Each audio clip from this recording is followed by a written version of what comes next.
Hello everyone, welcome to the subject Data Analytics for Business Decision.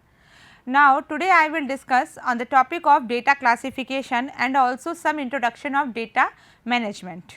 Okay? So today I discuss all the topics of related to data classification. What is the data classification, why use data classification, ठीक है, what is the reasons for classifications of the data, it means क्यों हम data को classify कर रहे हैं. Now third is data classifications type, how many types of data classifications, what is the process of data classification and data management, how manage to data after data analysis, after data collection, after data classification. Okay. So firstly describe data classification. Before starting data classification I just take some example like अगर हम बात करें proper किसी city की, ठीक है, like कोई ABC city है, हमें वहाँ पर पता करना है कि उस सिटी में क्या हाउ मैनी पॉपुलेशंस 100 200, ठीक, आपने पता कर लिया कि ठीक है 400 पॉपुलेशन है वहाँ पे. ओके, बट उसमें भी हम क्लासीफाई करेंगे कि उसमें मेल्स कितने हैं, फीमेल कितने हैं, चाइल्ड कितने हैं. यानी हमने क्या किया, पर्टिकुलर किसी डेटा को कलेक्ट किया, ठीक है, उसके अकॉर्डिंग हमने क्लासीफाई किया कि इस सिटी में इतने पॉपुलेशन से और यहाँ पे इतने परसेंट मेल है, इतने परसेंट फीमेल है, इतने परसेंट चाइल्ड. ठीक है, हमने सारी चीज़ों को क्लासीफाई किया, फिर हमने एक उसका प्रॉपर डेटा को ऑर्गेनाइज किया. तो so data classification basically the process of evaluating structured और अनस्ट्रक्चर्ड डेटा. बिकॉज जब हम डेटा को कलेक्ट करेंगे तो आपका डेटा प्रॉपर फॉर्मेट में नहीं होगा, male female male female male female child male female. हम क्या करेंगे, उसको क्लासीफाई करेंगे, मेल का एक कॉलम रहेगा, फीमेल का रहेगा, चाइल्ड का रहेगा, उसी के अकॉर्डिंग तो हम एनालाइज कर पाएंगे कि how many males, how many females and how many childs. तो data the process of evaluating structured और unstructured data and classifying it based on the file type, content and other metadata is known as data classification. यानी कि जो भी आपने data को collect किया है, ठीक है, उसकी एक प्रॉपर फाइल किया है, उसके कंटेंट्स को चेक किया है और डेटा को चेक किया है, तो all of these are data classification. Now second point is it can reveal where your most crucial data is kept or what kind of private information your users are producing most frequently. Okay, this is a very important part. It means अगर हम किसी company की बात करें, ठीक है, कोई company है, वहाँ पे डेली मेल्स आते हैं 1000 2000 3000 मेल्स, बट उसमें कभी ऐसा हो सकता है कुछ मेल प्राइवेट हो, कुछ मेल पब्लिक हो और कुछ मेल रेस्ट्रिक्टेड हो. तो हम क्या करेंगे, अगर हमने किसी मतलब कोई डेटा आपका बहुत इंपॉर्टेंट है, ठीक है, प्राइवेट मेल है, हम उसको ओपन तो नहीं कर सकते. पब्लिक मेल ठीक है चेक कर लिए, यानी हमने हमारे पास जो पूरे डेज में 100,000 मेल आ रहे हैं उसमें हमको ये क्लासीफाई करना है कि जो आपका डेटा आया है कौन कौन सा प्राइवेट है, कौन सा पब्लिक है और कौन सा रेस्ट्रिक्टेड है. यानी वो कुछ लोग ही देख सकते हैं, ठीक है. तो वो सारी चीज़ों को यहाँ पे हमें ही चेक करना पड़ेगा, ठीक. उसके बाद हम डेटा को एनालाइज करके अपना जो भी डिसीजन है वो लेंगे. And comprehensive data classification is required to abide by current data privacy law. यानी कि कुछ जो डेटा हमारे प्राइवेसी में है, ठीक है, रेस्ट्रिक्टेड डेटा है, उसको हम किसी के सामने शो नहीं कर सकते हैं, वो आपको प्रॉपर क्लासीफाई करके चेक करना पड़ेगा, ठीक. So reasons for classification of data. Before starting this topic, I will again explain one example of data classification is that कि data classifications में जो data आपका होता है वो 3 पार्ट में होता है, पब्लिक, प्राइवेट एंड रेस्ट्रिक्शन.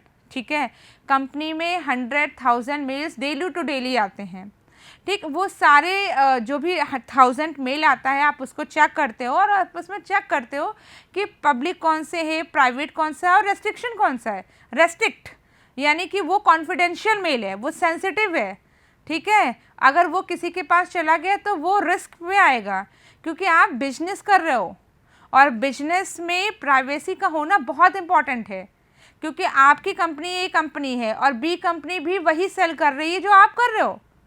क्या कि दोनों में क्या होता है, कंपटीशन. क्योंकि मार्केट में हमें ये देखना होता है ना कि हमारी कंपनी कितनी ग्रोथ कर रही है, नेक्स्ट कंपनी कितनी ग्रोथ कर रही है.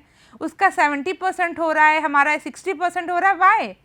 ठीक है, तो हम कुछ चीज़ों को कुछ चीज़ें हम अपनी और प्रोडक्टिविटी या मार्केटिंग को और इंक्रीज़ करते हैं, सेल्स को इंक्रीज़ करते हैं ताकि हमारा बिजनेस बेटर ग्रोथ हो। तो privacy is the most important part. ठीक है, तो वो आपका हो पाएगा, पॉसिबल है डेटा क्लासिफिकेशन से। Now reasons for classifications of data already discussed है कि क्यों हम डेटा को क्लासीफाई करते हैं। First, over time data classification has substantially advanced. अभी क्या है, जो डेटा आप क्लासिफिकेशन है वो बहुत ही एडवांस में चल रहा है। ठीक है, क्योंकि privacy is the most important and data जो है वो प्राइवेसी है, कोई भी डेटा हम लीक नहीं कर सकते हैं। ठीक है, सपोज़ दो पर्सन है, ठीक है, एक ए कंपनी से और एक बी कंपनी से है, दोनों एक ही जगह डेटा कलेक्ट कर रहे हैं। ठीक, तो फर्स्ट पर्सन ने सेकंड पर्सन का चेक किया कि वो डेटा कैसे कलेक्ट कर रहा है, वो उसको एनालाइज कर रहा है, तो क्या होगा कि उसकी प्राइवेसी तो चली गई और उस पर्सन को ये पता चल गया कि ये किस तरीके से डेटा कलेक्ट कर रहे हैं और इनका मार्केट कैसे ग्रोथ हो रहा है। ठीक है, तो हमारी जो स्ट्रेटेजी है, हर एक कंपनी की अलग अलग स्ट्रेटेजी होती है, कोई कुछ स्ट्रेटेजी यूज़ करता है, कोई कुछ स्ट्रेटेजी यूज़ करता है, तो वो चीज़ें हमें यहाँ कॉन्फिडेंशियल रखनी है। So second point is the technology is currently employed for many different things, frequently in support of data security initiative। यानी कि जो टेक्नोलॉजी आप यूज़ कर रहे हो, जो भी टेक्नोलॉजी आप डेटा क्लासिफिकेशन के लिए यूज़ कर रहे हो, क्योंकि फिर वही बात, data is a huge amount. Data में डेटा आपका अनस्ट्रक्चर्ड है, 1000 मेल है, वो प्रॉपर नहीं है, किस कंपनी से आया, कहीं कुछ आया है, तो यानी उसको आप क्या करते हो, सबसे पहले डेटा को प्रॉपर वे से कलेक्ट करते हो, देन क्लासीफाई करते हो, देन उसको अलग अलग आप करते हो, सेगमेंट्स में डिवाइड करते हो आप कि कौन सा डेटा पब्लिक है, प्राइवेट है एंड ऑल दैट। तो यानी कि data security is the most important. आपको ये पता होना चाहिए कि जो डेटा आप क्लासीफाई कर रहे हो वो सिक्योरिटी के बेस पे कितना इम्पॉर्टेंट है, वो डेटा आपका कैसे सिक्योर हो सकता है। Okay, and the last point is however data may be categorised for a number of reasons. यानी कि जो डेटा आपको कलेक्ट हुआ है, जो डेटा आपने एनालिसिस किया है, उसको आप डिफरेंट फॉर्म में एनालाइज कर सकते हो, right. Such as make it easier to access, यानी इसको ईजिली एक्सेस कर सकते हो, मेंटेन रेगुलर बेस पे कर सकते हैं, एंड उसके जो प्रॉपर गोल्स हैं उसको आप अचीव कर सकते हो। यानी कि अगर हम ओवरऑल कंक्लूजन की बात करें कि what are the reasons for classification of data, so answer is that data classification, in the data classification the most important part in security, most important part in risk, कि data अगर आपका leak हो गया तो क्या भी होगा, तो उसको हम डेटा क्लासीफाई करेंगे उसके अकॉर्डिंग। ठीक है, जैसे हमने एग्जांपल दिया था अभी डेटा क्लासिफिकेशन का कि अगर हम किसी टाउन या किसी सिटी की बात करते हैं, हमको पता करना है कि 100 पॉपुलेशन है, 1000 पॉपुलेशन है, तो हम उसमें चेक करते हैं कि कितने मेल हैं, कितने फीमेल है, कितने चाइल्ड हैं, उसके अकॉर्डिंग हम अपना डेटा प्रिपेयर करते हैं। ठीक है, उसमें और क्या हो सकता है, क्या नहीं हो सकता है, क्या फैसिलिटी हम प्रोवाइड कर सकते हैं एंड ऑल ऑफ दैट। यानी कि वो सारी चीज़ें आप क्या करते हो, वो क्लासीफाई कर रहे हो आप चीज़ों को, उसके अकॉर्डिंग ही आप डिसाइड करते हो। तो सेम यही चीज़ हम बिजनेस के पॉइंट ऑफ व्यू से भी कर रहे हैं।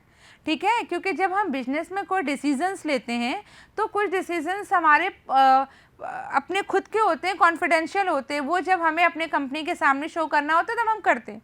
लेकिन हम पहले ही मार्केट में कोई जैसे हमें कोई प्रोडक्ट लॉन्च करना है तो हमने जो भी डिसाइड किया होगा तो हम पहले नहीं करेंगे कंपटीशन, क्योंकि हम बिजनेस के पॉइंट ऑफ व्यू से बात कर रहे हैं। ठीक है, तो there are many reasons for classifications of data. Now move to next slide, data classification type. It means how many types which is related to data classify. It means the following, there are 3 primary category of data classification are regarded as a industry standard. यानी अगर हम industry के according बात करें या industry के point of view से बात करें कि हम डेटा को कैसे क्लासीफाई कर सकते हैं, तो there are 3 point. First is content, second is context and third is user.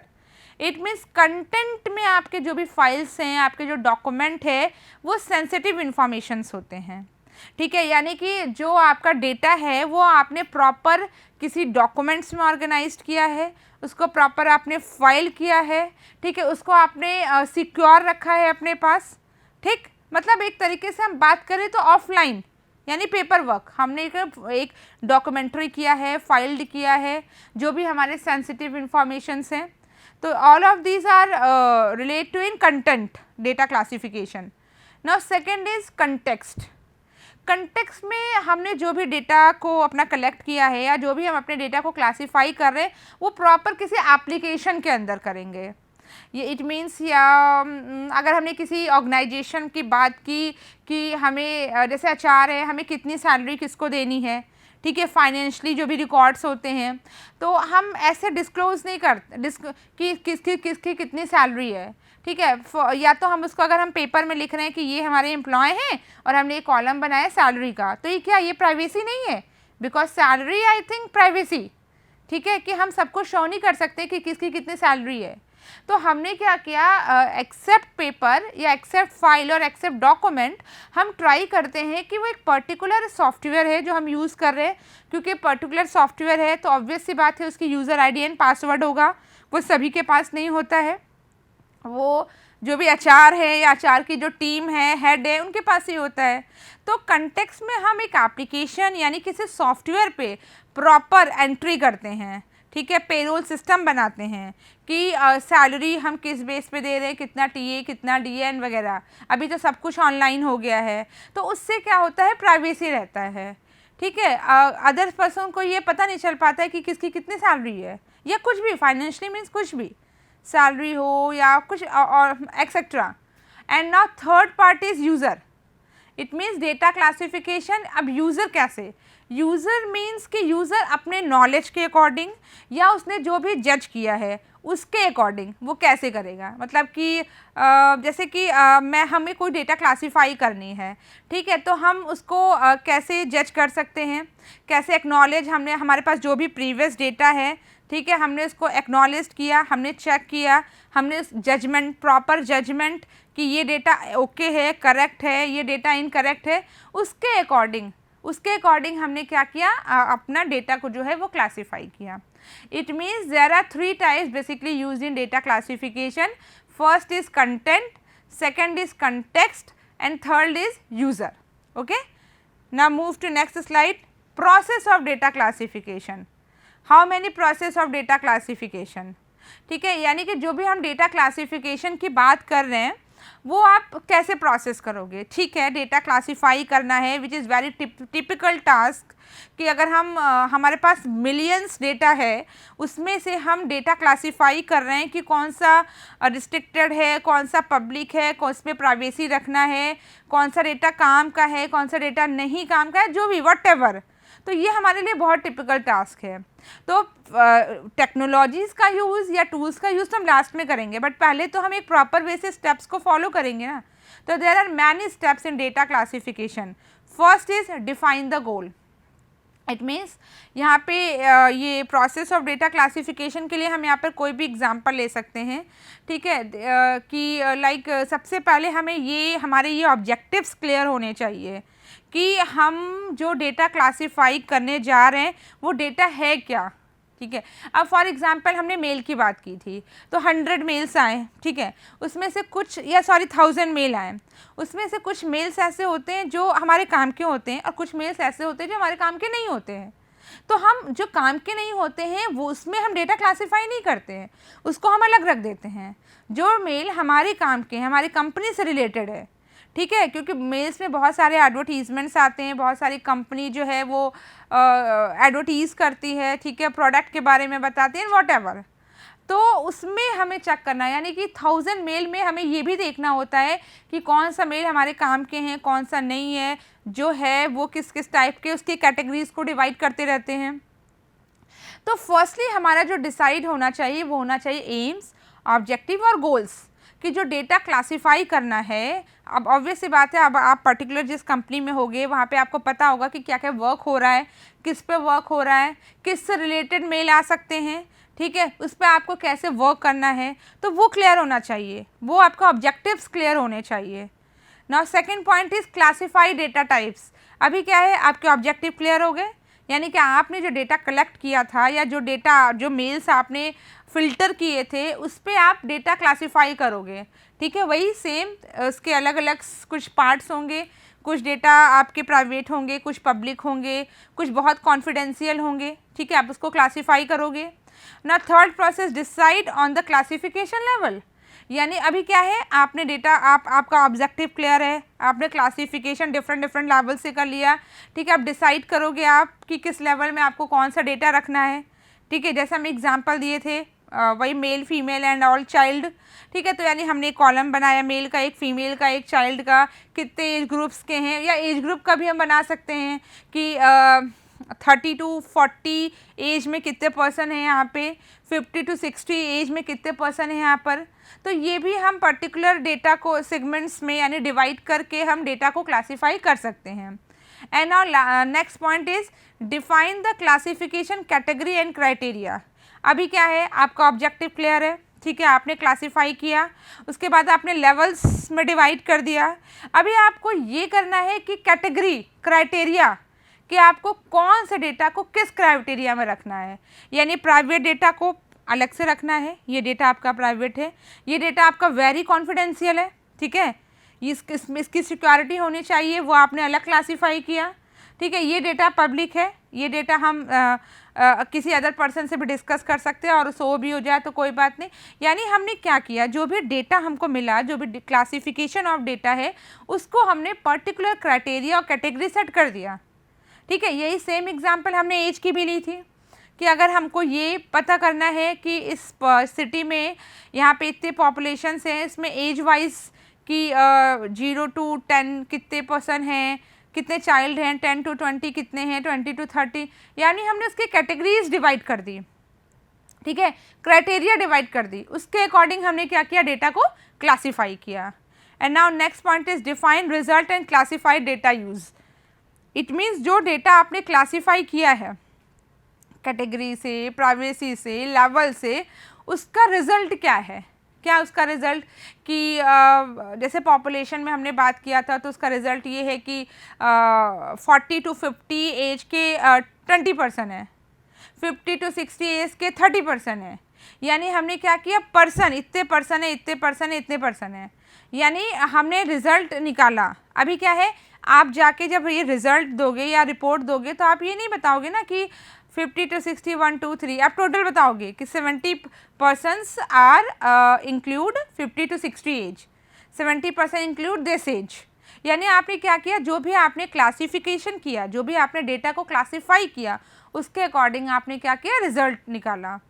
And the last process is maintain and watch, यानी आपने फिर उसको मेंटेन किया और देखा कि या शो किया। मेंटेन, वॉच यानी शो और मेंटेन, अब मतलब आपको डेटा को शो करना है, ठीक है। ऑब्वियस सी बात है, आपका जो आउटकम्स आया है, आपका जो रिज़ल्ट आया है, उसको कहीं ना कहीं शो करोगे कि आपको डेटा कलेक्ट करने के लिए भेज दिया गया, ठीक है। आप भी डेटा जब आपने कलेक्ट करके आप लेके आते हो, फिर उसको क्लासीफाई करते हो, आप ही करोगे। उसके बाद जब आप कंपनी के किसी कंपनी के ओनर या कंपनी के जो हाई लेवल अथॉरिटी होगी उसके सामने वो डेटा क्या करोगे, मेंटेन करके ही तो उसको प्रेजेंट करोगे कि यहाँ पे इस सिटी में गए थे, यहाँ पर इतने एज के पॉपुलेशन है, इतने लोग हैं, वटेवर, यानी आप शो करोगे जो भी आपने डेटा को क्लासीफाई किया है। तो there are many steps to process of data classifications, जिसके अकॉर्डिंग हम जो भी डेटा हमने क्लासीफाई किया है डिफरेंट लेवल पे, उसको चेक करके हम शो कर सकते हैं, जिससे हमारे मार्केट प्रोडक्टिविटी और इंक्रीज़ हो सके, ठीक है। क्योंकि अब डेटा क्लासिफिकेशन तो इससे पहले हमने डेटा को एनालिसिस भी किया होगा, हमने डेटा को कलेक्ट भी किया होगा, आफ्टर कलेक्शन हमने डेटा को क्लासीफाई किया है। तो ये सारी भी चीज़ें बहुत ही इंपॉर्टेंट है बिजनेस के पॉइंट ऑफ व्यू से। इससे हमें हेल्प मिलती है कि मार्केट में हमारा जो प्रोडक्ट है वो कैसे ग्रोथ हो, हम कैसे सेल करें उसको, मार्केट की प्रोडक्टिविटी को कैसे इंक्रीज़ करें बिजनेस के पॉइंट ऑफ व्यू से, ताकि हमारा मार्केट ग्रोथ हो, हमें प्रॉफिट हो, हमें लॉस ना हो। तो ये सारी चीज़ें बहुत इम्पॉर्टेंट है, ठीक है। तो इसके लिए भी आपको किसी न किसी पर्टिकुलर टूल्स का यूज़ करना पड़ेगा, क्योंकि मैंने ऑलरेडी बताया कि जो डेटा होता है वो ह्यूज अमाउंट होता है। ठीक है, हमको हम हाँ यस आई नो कि टाइम टेकन है, हम पर्टिकुलर कहीं जा रहे हैं और हम ये 1000 पॉपुलेशन 2000 पॉपुलेशन में ये कंफर्म कर रहे हैं कि कौन से पर्सन्स का एज इतना है, कौन सा इतना है, या फिर हम 1000 मेल जो कंपनी में डेली टू डेली आता है उसको हम चेक करते हैं कि कितने कॉन्फिडेंशियल है, कितने पब्लिक हैं, कितने प्राइवेट है। Yes, this is time consuming. So इन्हीं सारे प्रोसेस को हम बाद में किसी न किसी टूल्स एंड टेक्नोलॉजी को यूज़ करेंगे, क्योंकि डेटा एनालिटिक्स या बिजनेस एनालिटिक्स की बात करें तो एनालिटिक्स मतलब हम पर्टिकुलर चीज़ों को किसी न किसी टूल्स, कोई मैथड्स, कोई एल्गोरिथम या किसी टेक्नोलॉजी को अप्लाई करेंगे। So okay, so move to next slide, data management. ठीक है, तो अभी हम स्टार्टिंग में एक बार फिर से रिवाइज करा दे रहे हैं कि हमने बेसिकली यूनिट 1 में रिलेटेड टू डेटा एनालिटिक्स और जो भी बिजनेस एनालिटिक्स हमने डिस्कस किया था कि बिजनेस के पॉइंट ऑफ व्यू से हम डेटा कैसे मैनेज करते हैं। ठीक है, now today topic cover data collection. ठीक है, और हमने डेटा मैनेजमेंट, डेटा क्लासिफिकेशन इससे पहले के लेक्चर में हमने डिस्कस किया था।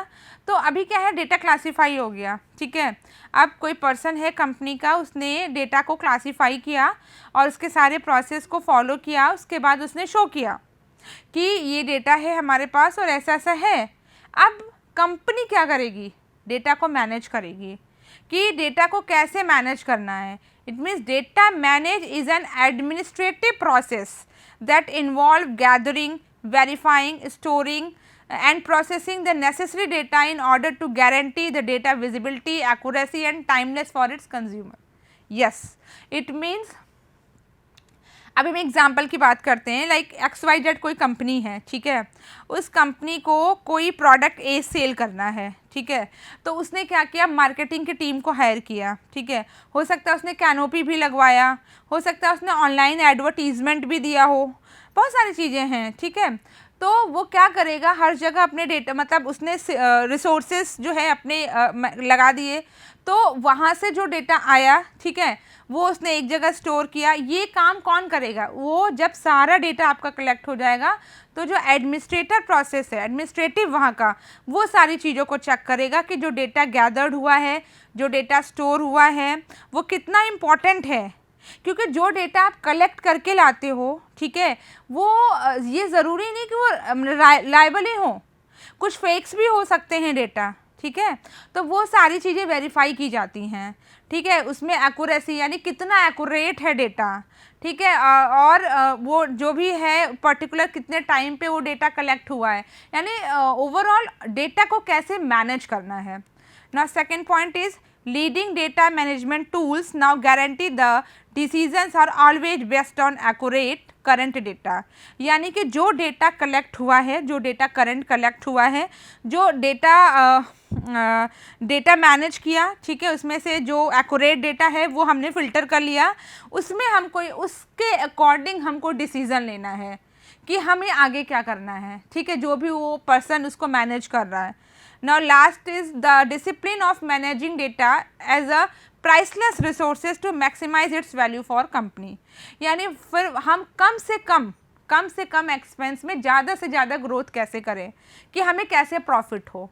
ठीक है, तो all of the important point is related to data manage is a very important. डेटा को आप कैसे मैनेज कर रहे हो कि डेटा आपका एक्यूरेट आउटपुट आए, आपका ग्रोथ हो, प्रोडक्टिविटी बढ़े है। Now next slide is data management in modern age. यानी अगर हम करंट सिनेरियो की बात करें, मॉडर्न एज की बात करें, तो डेटा कैसे आप कैसे मैनेज करते हो। फर्स्ट इज अच्छा, डेटा आपका क्वांटिटेटिव एंड क्वालिटेटिव भी होना चाहिए। Quantity matter but before quantity quality is matter, कि क्वालिटी आप जो प्रोडक्ट मार्केट में सेल कर रहे हो उसकी क्वालिटी कितनी है और कितनी क्वांटिटी में आप कर रहे हो, दोनों मैटर करता है, qualitative and quantitative method. So first point is data quality, यानी कि आप जो प्रोडक्ट की बात कर रहे हो, बिजनेस के पॉइंट ऑफ व्यू से आप ग्रोथ कर रहे हो, उसकी क्वालिटी चेक करना है आपको, उसके क्या इन्फॉर्मेशंस आप गैदर कर रहे हो, क्या डेटा आप कौन सा कैसे डेटा कलेक्ट कर रहे हो, डेटा कितना रिलायबल है, कितना डेटा एक्यूरेट है। So first point. Now second point is data governance framework for SaaS, यानी कि कुछ पॉलिसीज़ होती हैं, ठीक है। जैसे हमने मार्केट में कोई चीज़ सेल किया, ठीक है, तो हमको ये भी चेक करना पड़ेगा कि गवर्नमेंट की पॉलिसी क्या है, क्योंकि बहुत सारी चीज़ों की पॉलिसी होती है कि आप उसको कैसे सेल करना है, या कंपनी की भी पॉलिसी होती है, ठीक है, डिपेंड करता है कि वो प्रोडक्ट कैसा है, तो आपको ये चीज़ भी चेक करनी होगी। ना third is create an analytics and data strategy, यानी आपको एक पर्टिकुलर कोई टूल्स, एल्गोरिथम्स, मेथडोलॉजी यूज़ करना पड़ेगा, और जो भी आपने स्ट्रेटेजी अप्लाई किया है वो प्रॉपर वे से करना पड़ेगा। एंड लास्ट में prepare data on your own, यानी कि आपको जो डेटा करना है वो खुद ही प्रिपेयर करना है, क्योंकि कॉपीराइट नहीं होना चाहिए, ठीक है, डेटा इनएक्यूरेट नहीं होना चाहिए, डेटा में एरर्स नहीं आना चाहिए, ये सारी चीज़ों को भी आपको ध्यान रखना है। तो अगर हमें डेटा मैनेज करना है तो इन सारे पॉइंट्स को ध्यान रखना होगा कि ये सारी चीज़ें फुलफ़िल हो, ताकि हम एक प्रॉपर वे से अपने डेटा को मैनेज करें जो डिसीजन के लिए हेल्पफुल रहेगा। So how is data management used, यानी कि आप डेटा को कैसे यूज़ कर रहे हो, कौन कौन से एप्लीकेशंस में कौन कौन से एरिया में यूज़ कर रहे हो। सो रिटेल सेक्टर, ठीक है, हमने यहाँ डेटा की बात की, तो एग्जाम्पल को कहीं भी का डेटा हो सकता है, मैन्युफैक्चरिंग है, मार्केटिंग है, बैंकिंग सेक्टर का डेटा है, हेल्थ केयर, गवर्नमेंट, स्मॉल और मिड साइज ऑर्गेनाइजेशन, यानी डेटा को आप मैनेज कर सकते हो पर्टिकुलर टूल से, टेक्नोलॉजी से, मेथड से, एल्गोरिथम से, इन सारे सेक्टर्स में। जैसे हेल्थ केयर की बात की थी हमने लास्ट लेक्चर में कि जैसे कोई डिसीज़ है, हार्ट डिसीज़ है, ठीक है, तो हमें डेटा कलेक्ट करना है कि कितने पर्सनस को क्या क्या सिम्टम्स थे, ठीक है, उसकी कितनी एक्यूरेसी है, हाउ मैनी इंटरप्रेटेबिलिटी, तो वो सारी चीज़ें हम पहले कलेक्ट करते हैं, उसके बाद उसको एनालाइज करते हैं। तो इन प्रॉपर एरिया में हम डेटा को मैनेज कर सकते हैं और हम डेटा को यूज़ कर सकते हैं। Thank you.